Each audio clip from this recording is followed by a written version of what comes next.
भारत को defence production के मामले में भी सेल्फ रिलायंट बनाने के लिए हम लोग पूरी तरह से कमिटेड हैं। आप लोगों को इस बात की जानकारी होगी कि 2014 में जब हमारी गवर्नमेंट आई थी, उस समय एक्सपोर्ट जो भारत से होता था दुनिया के दूसरे देशों में, वह अप्रॉक्सीमेटली 600 करोड़ का होता था। आज हम वो अप्रॉक्सीमेटली 24,000 करोड़ तक ले गए हैं थोड़े ही समय में। हमारा टारगेट है कि 2029-2030 तक हम इसको 50,000 करोड़ तक ले जाएंगे। और मैं कहना चाहता हूं हमारा टारगेट ही नहीं है, बल्कि हम इस टारगेट को अचीव करेंगे। ये हमारा फर्म कन्विक्शन है। और सेल्फ रिलायंट भारत को बनाने के लिए डिफेंस के मामले में कई मेजर स्टेप्स हम लोगों ने लिए हैं। मोर देन 500 ऐसे आइटम्स हैं जिनकी की इंडिजिनाइजेशन लिस्ट हम लोगों ने जारी कर दी है। Positive indigenisation list. Positive indigenisation list का मतलब यह होता है कि चाहे जो कुछ भी हो, यह सब सारे आइटम्स भारत में ही बनेंगे, भारत की धरती पर बनेंगे, भारतवासियों के हाथों से बनेंगे। हम दुनिया किसी दूसरे देश से इसे इंपोर्ट नहीं करेंगे।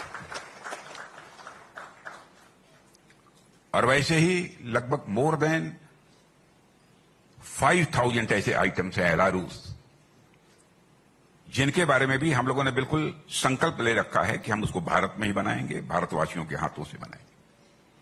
हम उसको किसी भी सूरत में इंपोर्ट नहीं करेंगे। डिफेंस के मामले में भारत पूरी तरह से सेल्फ रिलायंट बन जाए, यह हम लोगों की कोशिश है।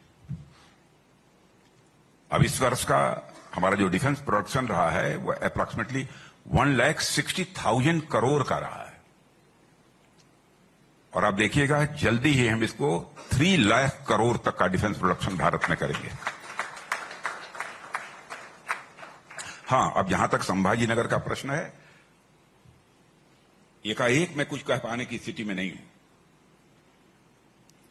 मैं जानता हूं कि जब पॉलिटिशियंस किसी भी मंच पर खड़े होते हैं बोलने के लिए, तो तरह तरह के एश्योरेंसेस, तरह तरह के आश्वासन लोगों को देते हैं। और यह सिलसिला आज से नहीं, लंबे समय से चला आ रहा है। और आपने ये महसूस किया होगा कि नेताओं के वर्ड्स और डीड्स, कहने और करने में अंतर होने के कारण ही पॉलिटिक्स में पॉलिटिशियंस के संबंध में क्राइसिस ऑफ क्रेडिबिलिटी, एक विश्वसनीयता का संकट पैदा हुआ है। लेकिन हम लोग, हमारी गवर्नमेंट इस विश्वसनीयता के संकट यानी क्राइसिस ऑफ क्रेडिबिलिटी को एक चैलेंज के रूप में स्वीकार करती है। हम जो कहेंगे वो करेंगे।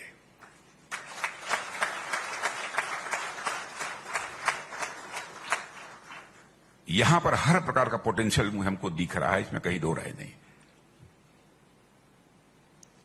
इतना ही मैं केवल आश्वासन इस समय दे सकता हूं, आप क्या करना चाहते हैं, कैसे करना चाहते हैं, इसके बारे में आपका डेलीगेशन दिल्ली आए। हम अपने जितने भी ऑफिशियल्स हैं उनको आपके साथ बैठाएंगे और आइए तो कुछ कॉन्क्रीट प्रपोजल लेकर आइए।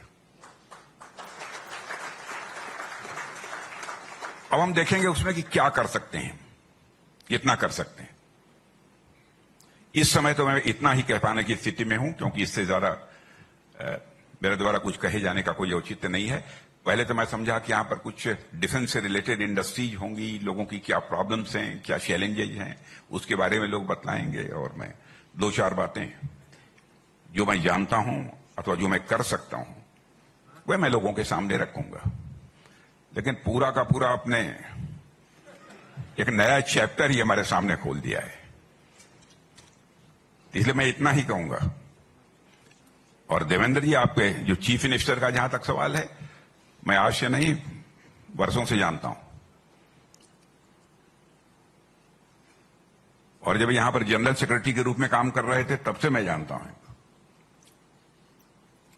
और इनको भी शायद मालूम होगा, किसी ने जरूर बतलाया होगा कि पहली बार जब मैं नागपुर आया था तो ये मुझे रिसीव करने के लिए एयरपोर्ट आए हुए थे। उस समय ये नागपुर के शायद जनरल सेक्रेटरी थे, नागपुर के जनरल सेक्रेटरी।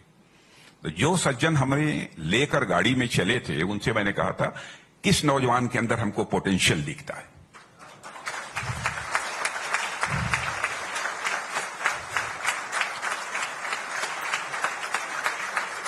मैं अब आप ये कहेंगे कि आपने कैसे ऐसा समझ लिया, ये मैं नहीं जानता, लेकिन मैंने कहा था, ये बात इनको भी मालूम है, जिस व्यक्ति से मैंने कहा था वो शायद उस व्यक्ति ने इनसे भी कहा होगा। अब वो कहीं कोई बड़े पोस्ट पर नहीं थे, उसमें जनरल सेक्रेटरी थे, और प्रायः देवेंद्र जी जो बात मुझसे कह देते हैं और जो मैं कर सकता हूं उसे मैं कभी टालता भी नहीं। तो आपके चीफ मिनिस्टर हैं, मैं तो चाहूंगा कि जब आपका डेलीगेशन आए तो ये भी रहें।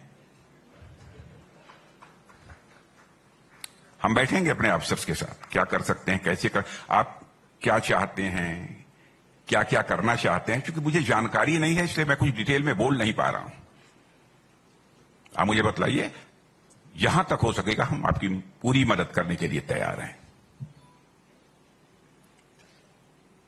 और डिफेंस इंडस्ट्रीज का है तो उसमें क्या है आपकी प्लानिंग, क्या करेंगे, अब इस बारे में मुझे कोई जानकारी है नहीं इस समय आपके प्रपोजल के बारे में।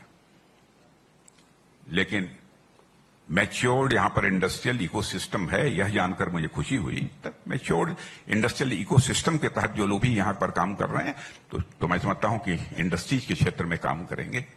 कुछ चैलेंजेज आपके अगल बगल की जो जिले हैं उनमें जो हमारी इंडस्ट्रीज चल रही है डिफेंस को, उसको लेकर भी आप लोगों ने बतलाया है।